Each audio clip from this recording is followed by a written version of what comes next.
नमस्कार मित्रांनो कोलेस्ट्रॉल वाढतंय, गोळी चालू आहे. तर नैसर्गिकरित्या कोलेस्ट्रॉल कसं कमी करायचं मी सांगतो. कोलेस्ट्रॉल हा असा घटक आहे की शरीर स्वतःच ते तयार करतं. शरीर गरजेप्रमाणे कोलेस्ट्रॉल शरीरात वाढवत असतं. आपल्या खाण्यापिण्याचा परिणाम ह्याच्यावर होत असतो आणि मग ही कोलेस्ट्रॉलची पातळी कमी जास्त होत असते. जेवढं तुम्ही चुकीचं खाणार तेवढं कोलेस्ट्रॉल बॅड वाढणार. कोलेस्ट्रॉल गुड आणि बॅड अशा दोन प्रकारचं, HDL म्हणजे गुड आणि LDL म्हणजे बॅड. आता हे कोलेस्ट्रॉल कमी कसं करायचं, नियंत्रणात कसं ठेवायचं आणि चांगलं कसं वाढवायचं यासाठी मी तुम्हाला काही टिप्स सांगणार.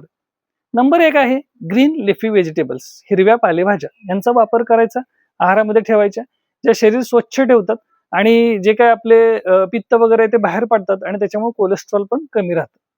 नंतर आहे ते म्हणजे ओमेगा 3 फॅटी ऍसिड्स, म्हणजे अक्रोड, बदाम यासारखे जे ड्रायफ्रुट्स आहेत ज्याच्यामध्ये ओमेगा 3 फॅटी ऍसिड आहे, जे गुड कोलेस्ट्रॉल वाढवायला मदत करतं, त्याचं खाणं आहारात ठेवायचं. तिसरं आहे ते म्हणजे चांगलं तेल आहारात ठेवणं, त्यातल्या त्यात घाण्याचं तेल, व्हर्जिन ऑइल्स ह्याचा वापर करा, तर तुमचं गुड कोलेस्ट्रॉल पण चांगलं राहील आणि बॅड कोलेस्ट्रॉल कमी राहील आणि ओव्हरऑल नियंत्रण चांगलं राहील. चौथा आहे ते म्हणजे फ्रुट्स. काही फ्रुट्स आहेत ज्याच्यामध्ये काही चांगल्या HDL वाढवण्यासाठी मदत करतात, तर ते सुद्धा तुम्ही खाऊ शकता. आणि शेवटी आहे ते म्हणजे मित्रांनो एक्सरसाइज.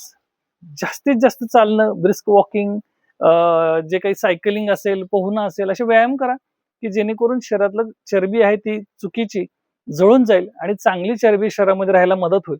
तरच तुमचं कोलेस्ट्रॉल नियंत्रणात राहू शकतं. कोलेस्ट्रॉल हे कमी होणार नाही, ते शरीराला आवश्यक आहे. त्यातल्या त्यात चांगलं कसं वाढवता येईल ह्याचा तुम्ही नक्की फायदा घ्यायला पाहिजे.